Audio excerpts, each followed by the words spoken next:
एक बार की बात है, रायगंज नाम के एक गांव में मोहन अपनी बेटी काजल के साथ रहता था। मोहन एक छोटा सा व्यापारी था जो आजकल बड़ी मुश्किलों में दिन काट रहा था, क्योंकि उसके व्यापार में बहुत बड़ा घाटा हो गया था। मोहन, मोहन, बाहर निकलो। जल्द से जल्द हमारे पैसे वापस कर दो, वरना अच्छा नहीं होगा। अगर तुमने ऐसे ही समय बर्बाद किया और हमारे पैसे नहीं दिए तो हम तुम्हें घर से बेघर कर देंगे, समझे? घर से बाहर जाकर यहाँ तो अब मुझ पर कोई भी विश्वास नहीं करेगा, न ही कोई मेरी मदद करेगा। पैसों का इंतजाम करने के लिए मुझे दूसरे गांव जाना पड़ेगा। मैं वापस आते ही सारा कर्ज चुकता कर दूंगा। मुझे कुछ दिन का वक्त दो। अरे हमें बेवकूफ समझा है क्या? हमें पता है तुम्हारा रफू चक्कर होने का इरादा है। जो करना है यही करो और हमारे पैसे लौटाओ, समझे? गांव छोड़ के तो दूर, तुम्हें 4 कोस भी नहीं जाने देंगे। हमारा हिसाब करो, फिर चाहे जहां जाना है जाओ, हमें क्या। वो लोग मोहन को धमकाकर चले गए। मोहन अपने भाग्य को कोसने लगा।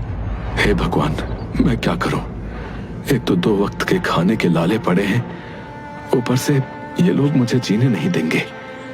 मुझे कोई रास्ता दिखाओ प्रभु।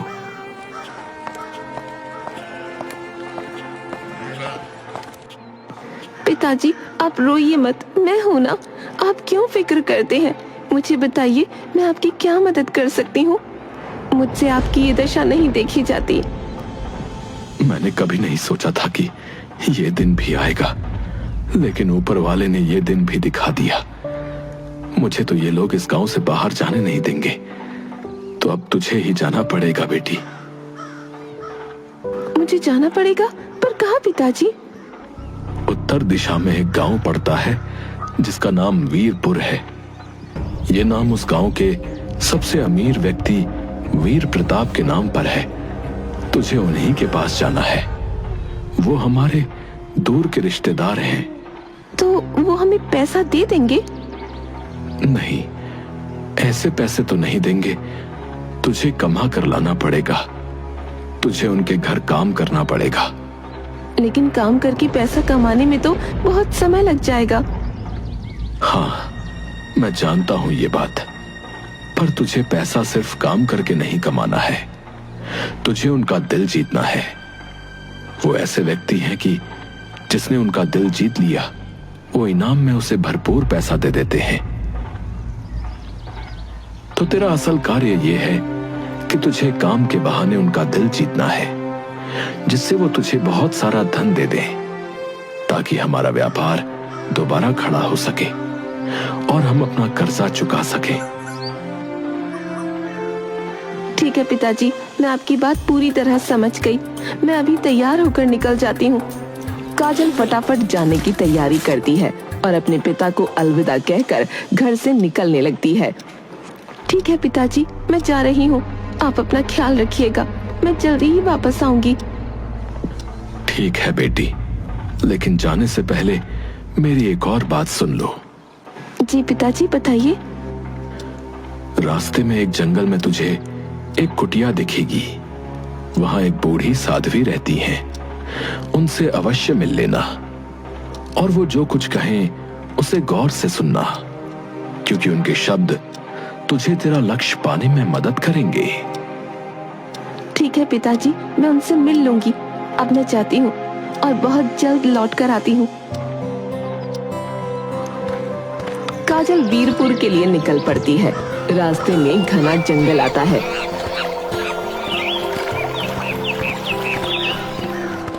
जैसा मोहन ने बताया था, वहाँ उसे एक कुटिया दिखाई देती है। कुटिया से धुएं का गुबार उठ रहा था और अंदर से मंत्रोच्चार की आवाजें आ रही थीं। पिताजी ने शायद यहीं आने को कहा था। वो बूढ़ी साध्वी यहीं होनी चाहिए। अंदर जाकर देखती हूँ। मुझे अंदर जाना चाहिए। काजल कुटिया के दरवाजे पर दस्तक देती है और कहती है, कोई है? आओ बेटी, भीतर आ जाओ। तुमसे ही मिलने की प्रतीक्षा थी मुझे। काजल कुटिया के अंदर जाती है। वहाँ एक बूढ़ी साध्वी बैठी थी। उनकी आंखों में गहरा तेज था। माताजी प्रणाम, मैं रायगंज से आई हूँ। मुझे आशीर्वाद दीजिए कि मेरा कार्य सफल हो। आशीर्वाद तो दूंगी, बड़ी जल्दी में हो बेटी, तनिक धैर्य करो। बिना संयम और अध्ययन के कार्य सफल नहीं होते। जहाँ से कोई सीख मिले सीख लेनी चाहिए। तुम्हें कुछ सीखने की आवश्यकता है। तुम्हारे पास कोई सिक्का है? सिक्का? हाँ है तो, पर क्यों? मुझे एक सिक्का दो, मैं तुम्हें एक महत्वपूर्ण बात बताऊंगी। सीखने की ललक नहीं है क्या तुम्हारे अंदर? काजल झिझकते हुए अपनी पोटली में से एक सिक्का निकालकर साध्वी को देती है। लीजिए माताजी, और मुझे आप सीख दें। ध्यान रखना, कभी बेईमानी मत करना। सच्चाई का रास्ता कठिन हो सकता है, पर अंत में यही जीतता है। ये तो मुझे पहले से पता था। और कुछ? हाँ, अगर और जानना चाहती हो तो एक और सिक्का दो। काजल को इस सिक्के वाला खेल समझ नहीं आता, पर वो एक और सिक्का देती है। प्यार करना, लेकिन शादी से पहले ऐसा कुछ मत करना जिससे तुम्हारे आंचल पर कलंक लगे। माताजी, आप बहुत विचित्र बातें कर रही हैं। मैं भला ऐसा कुछ क्यों करूंगी? और जानना है? अब तीसरा सिक्का क्यों ना दे दूं, शायद कुछ काम की बात हो। लीजिए। जिसे मदद की जरूरत हो उसकी मदद जरूर करना, यही मानवता का धर्म है। 3 सिक्के खर्च हो गए। साध्वी होते हुए भी ये सिक्के क्यों ले रही है? माताजी, अब मैं चलती हूँ। जाओ बेटी, अपने रास्ते पर सदा सच्चाई और अच्छाई का पालन करना। काजल कुटिया से निकलकर वीरपुर पहुंचती है। वहां वीर प्रताप की हवेली पर दस्तक देती है। कौन हो तुम और यहाँ क्या काम है? मैं रायगंज की मोहन की बेटी काजल हूँ। वीर प्रताप जी उन्हें जानते हैं। नौकर काजल को अंदर बुलाता है और काजल वीर प्रताप के सामने खड़े होकर अपना परिचय देती है और कहती है, पिताजी ने बताया कि आप हमारे रिश्तेदार हैं, इसलिए मैं काम की तलाश में चली आई। अच्छा, ठीक है। रायगंज के मोहन की बेटी हो।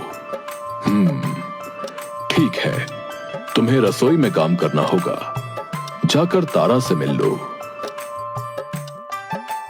काजल रसोई में पहुंचती है, जहां कई नौकर चाकर काम में लगे थे।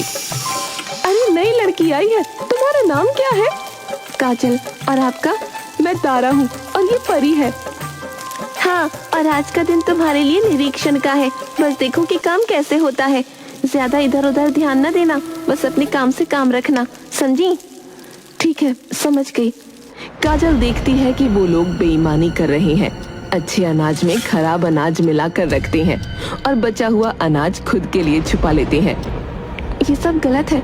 मालिक को पता चलेगा तो क्या होगा? और ऐसा करने से मालिक की तबीयत भी खराब हो सकती है।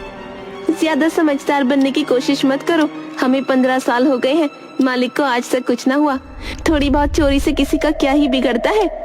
काजल को साध्वी की बात याद आ जाती है। कभी बेईमानी मत करना। उन साध्वी ने सही कहा था, मैं कभी बेईमानी नहीं करूंगी। अगले दिन काजल पूरी ईमानदारी से काम करती है। खाना इतना स्वादिष्ट बनता है कि वीर प्रताप चौंक जाते हैं।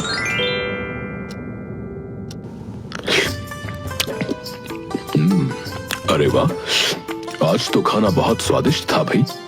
मैं तो उंगलियां ही चाटता रह गया। आज का खाना किसने बनाया है? मैंने बनाया था मालिक। इतना स्वादिष्ट खाना तो मैंने आज तक नहीं खाया। इसका राज क्या है? किसने सिखाया तुम्हें इतना स्वादिष्ट खाना बनाना? मालिक, इसमें मेरा कोई विशेष गुण नहीं है। राज जानने के लिए आपको खुद रसोई में आना होगा। कल देख लीजिएगा। ठीक है, कल देखता हूँ। अगली सुबह काजल वीर प्रताप को रसोई में बुलाती है। उस समय खाना बनाने की बारी तारा की थी। साहब, अब समय आ गया है। आप जाने कि कल का खाना इतना अच्छा क्यों बना था? क्या मतलब? सीधा बोलो लड़की। कल का खाना इतना स्वादिष्ट इसलिए था क्योंकि कल मैंने बिना मिलावट के सामान से खाना बनाया था। लेकिन इस समय रसोई में जो गड़बड़ हो रही है वो आपको देखनी चाहिए, जिसके चलते खाना अच्छा नहीं मिला आपको कभी। गड़बड़? चलो दिखाओ। वीर प्रताप रसोई में पहुंचता है। वहां तारा और परी चावल में मिलावट कर रही होती हैं। ये क्या हो रहा है यहाँ? ये अनाज में मिलावट क्यों हो रही है? साहब, वो तो हम बस। थोड़ा, मैं तुम्हें काम करने के भरपूर पैसे देता हूँ और तुम मेरी पीठ पीछे ये हरकतें करती हो। मालिक, माफ कर दीजिए, हमसे गलती हो गई। गलती? तुम्हारी हिम्मत कैसे हुई? नमक हरामी कर रहे हो तुम लोग। अगर काजल मुझे नहीं बताती तो तुम लोग न जाने क्या बेईमानी करते। तारा और परी रोने लगती हैं और वीर प्रताप के पैर पकड़ लेती हैं। तभी वीर प्रताप का बेटा संजय वहां आ जाता है। पिताजी, इन्हें माफ कर दीजिए। अक्सर लालच में आकर कई बार नौकर ये काम कर बैठते हैं। माफ कर दूं? इन्हें यहां से निकाल दूंगा और वो भी तुरंत।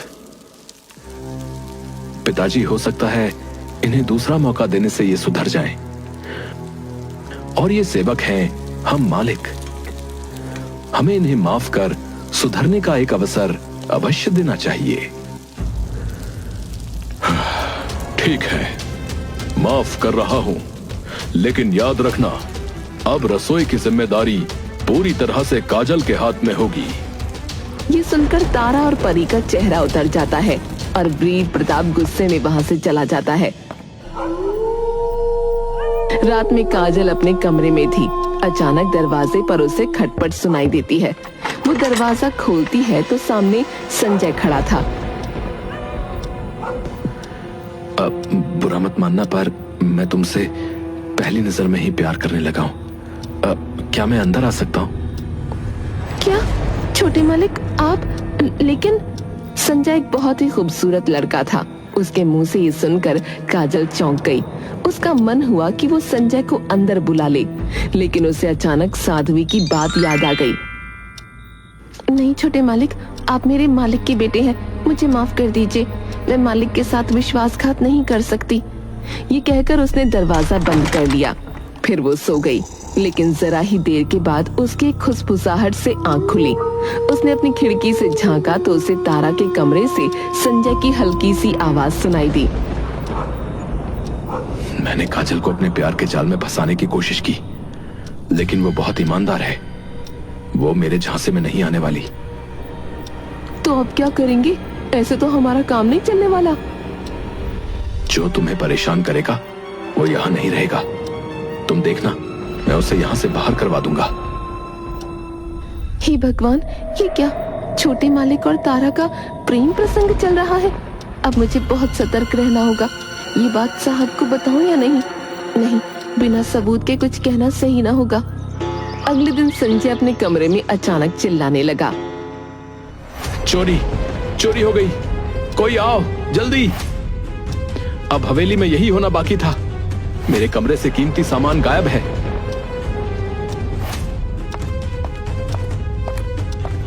क्या? कैसे? चोरी? और वो भी हमारे यहाँ? असंभव।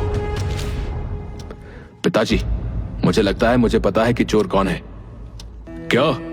चोर को तुम जानते हो क्या? कौन है? काजल। उसने ही आज मेरे कमरे की सफाई की थी, और जब वो निकली उसके हाथ में कचरे का बड़ा बोरा था। काजल, वो लड़की? इतना भरोसा किया मैंने उस पर, और उसने ऐसा किया। पिताजी, भरोसे का नाटक करना उसकी आदत है। वो बहुत चालाक है। उसे काम पर रखना ही हमारी सबसे बड़ी गलती थी। चालाक? वो तो इतनी भोली लगती थी। भोली? ये सब उसका चाल था। उसने आपका विश्वास सिर्फ इसलिए जीता ताकि ये सब कर सके। अब मैं क्या करूं? उससे सवाल करूं? सवाल? और वो झूठ बोलेगी। आप उसे सीधा सजा क्यों नहीं दे देते? पहले मैं उससे पूछूंगा कि उसने ऐसा क्यों किया।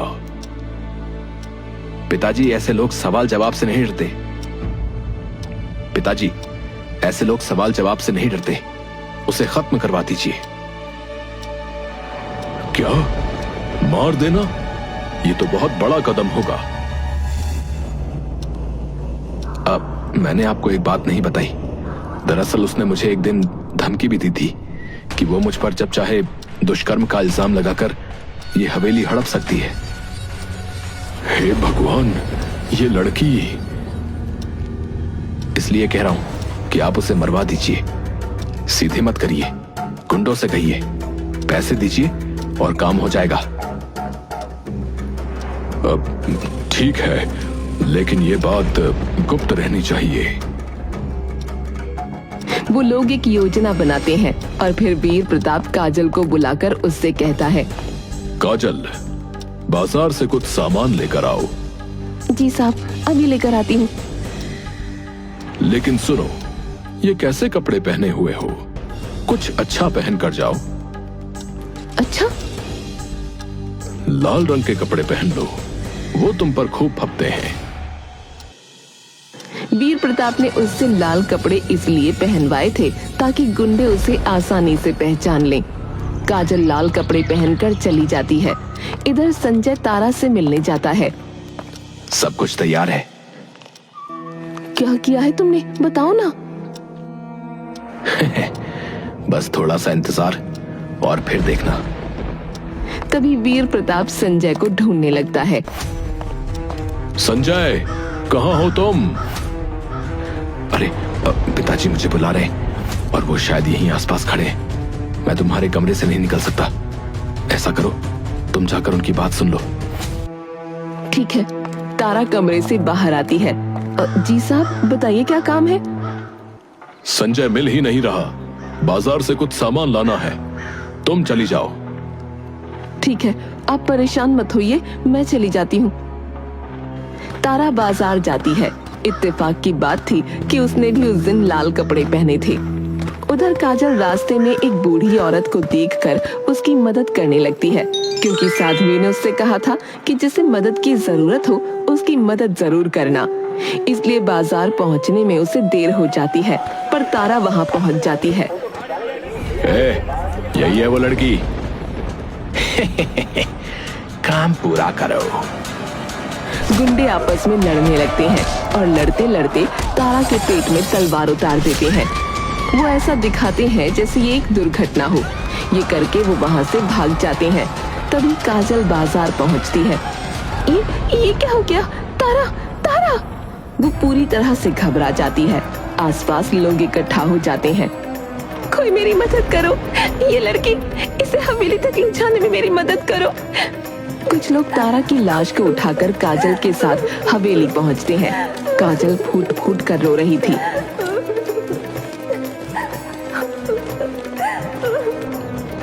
ये कौन रो रहा है? तारा है क्या? हाँ पिताजी, शायद वही है। काम पूरा हो गया, चलिए बाहर चलें। दोनों बाहर आते हैं और काजल को जिंदा और तारा की लाश देखकर हैरान रह जाते हैं। काजल, तुम? तारा, ये मेरी गलती है, मेरी गलती। शांत हो जाओ संजय, ये क्या बोल रहे हो? पिताजी, मेरा और तारा का प्रेम प्रसंग चल रहा था, लेकिन काजल ने आकर तारा की बेइज्जती कर दी थी। मैंने? हाँ, तुमने। इसीलिए मैंने और तारा ने तुम्हें हवेली से निकालने की सोची। तारा तुम्हें सिर्फ हवेली से निकालना चाहती थी, लेकिन मैंने तुम्हें मारने की चाल चली, पर यह चाल उल्टी पड़ गई। तारा ही मारी गई। तुम्हारी नफरत ने तुम्हारी अपनी प्रेमिका की जान ले ली संजय। धिक्कार है तुम पर संजय, तुमने हवेली की इज्जत मिट्टी में मिला दी। निकल जाओ यहाँ से, अभी के अभी। संजय रोता हुआ हवेली छोड़कर चला जाता है। काजल, तुमने हमेशा अच्छा ही सोचा और किया। मुझे माफ कर दो, मैंने तुम्हें गलत समझा। अब तुम यहां से चली जाओ। तुम्हें मैं इतनी दौलत देता हूं कि तुम आराम से अपना जीवन जी सको। वीर प्रताप काजल को पैसे थमाता है। काजल पैसे लेकर चली जाती है। काजल चलते चलते साध्वी की कुटिया पर पहुंचती है।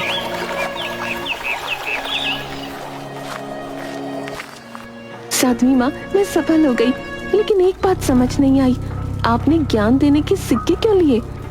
हर चीज की कदर होनी चाहिए बेटी। मुफ्त की चीज की कोई कदर नहीं करता, इसलिए मैंने सिक्के लिए थे। ये लो, अपने सिक्के वापस ले लो, इनका उद्देश्य पूरा हो चुका है। आपका धन्यवाद। फिर काजल अपने गांव लौटती है।